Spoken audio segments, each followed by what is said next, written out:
जैसे कि आप बता रहे हैं, और हम तस्वीरें भी लगातार देखते हैं कि किस तरीके से प्रधानमंत्री नरेंद्र मोदी तमाम देशों में जाते हैं और भारत के साथ एक अच्छा संबंध यहाँ पर बनता है तमाम दुनिया भर के देशों का।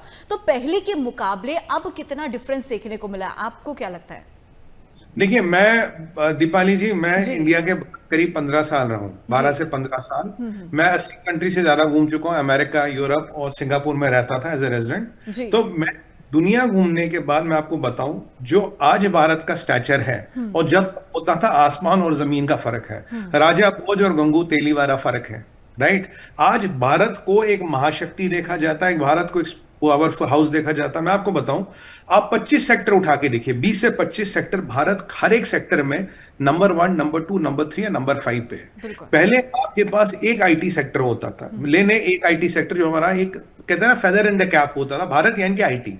आज हाइड्रोकार्बन से, स्पेस से लेके, आप कपड़े से लेके, एक्सपोर्ट से लेके, सड़क बनने से लेके, आईटी क्या, वेपन्स एक्सपोर्ट क्या, मेक इन इंडिया क्या, इंडस्ट्रियल प्रोडक्शन क्या, हाइड्रोकार्बन्स क्या, हम हर जगह नंबर 4, नंबर 5, नंबर 3 पे दुनिया में आ गए। और दुनिया का 40% फूड, स्टेपल फूड जो है वो भारत में उगता है। इनकी दुनिया की फूड बास्केट को आप कंट्रोल करते हैं। दवाइयों में अब नंबर 1 है लगभग भारत, पूरी दुनिया में।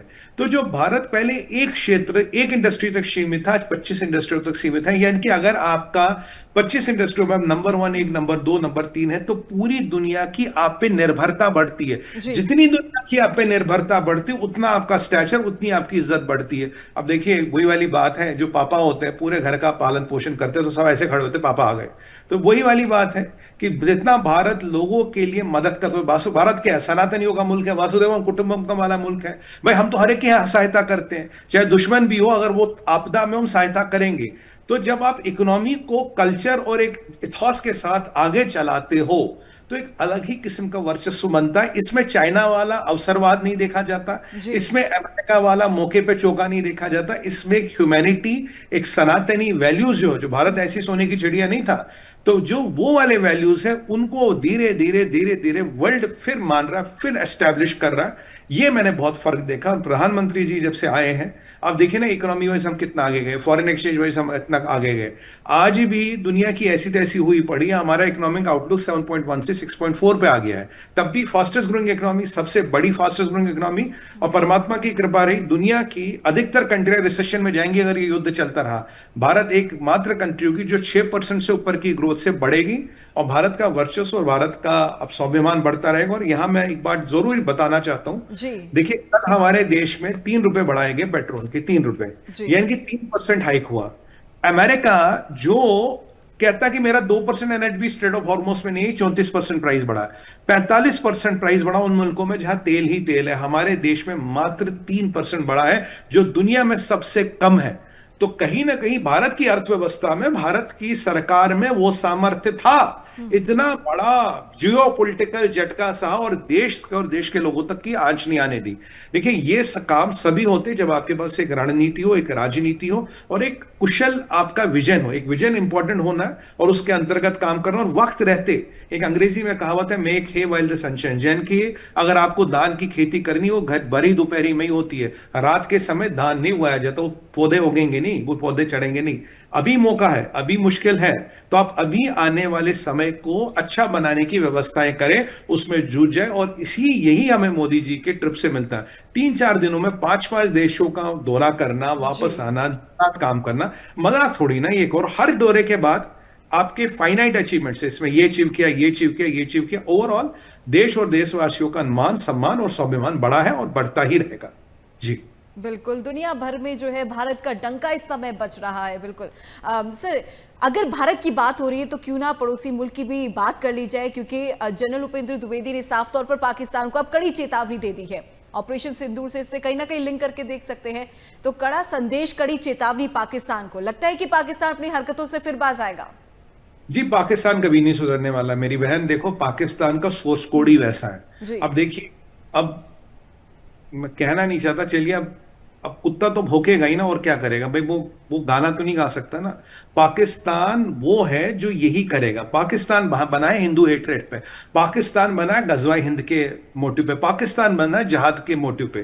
पाकिस्तानी आर्मी का लोगो है या मोटिव है ईमान, तकवा, जहाद फीसिबिल्लाह, यानी कि we believe in Allah and will do jihad in the name of Allah. ये उसका मतलब होता है। जब जहाद हर जगह गुस्सा है, जहां जहाद गुस्सा वहां डेवलपमेंट, तरक्की कुछ नहीं है वहां, कुछ नहीं है वहां पे। और ये जो कल उन्होंने जी एक दो दिन पहले एक मिसाइल टेस्ट की और मुल्ला मुनीर कुछ धमकियां वमकियां भारत को दे रहा था, तो द्विवेदी साहब ने बड़ा अच्छा उनको बोला, बोला देखो भैया, ऑपरेशन सिंदूर हमने हॉल्ट किया, खत्म नहीं किया। जिस दिन हमारी न्यूज होगी फिर ऑपरेशन सिंदूर चलेगा, और अब की बार तुम्हारे हिस्ट्री और ज्योग्राफी तुम्हारी दोनों खत्म कर देंगे। हिस्ट्री यानी कि पाकिस्तान नाम का कोई मुल्क हुआ करता था, है नहीं, हुआ करता था।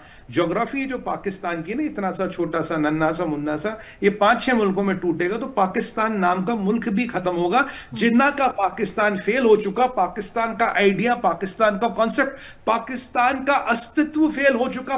Pakistan is a failed state, Pakistan fail state हो चुकी है। उम्मत में भी कोई पाकिस्तान को नहीं पूछता, सब पाकिस्तान से बचते हैं। देखिए, कुरान की आयतें पढ़ के आप लोगों का मुंह बंद करा सकते हैं मुल्ला मुनीर की तरह, पर आगे डेवलपमेंट की, प्रॉस्पेरिटी की, तरक्की कहां से होगी? खैरात और जक़ात पे मुल्क नहीं चला करते।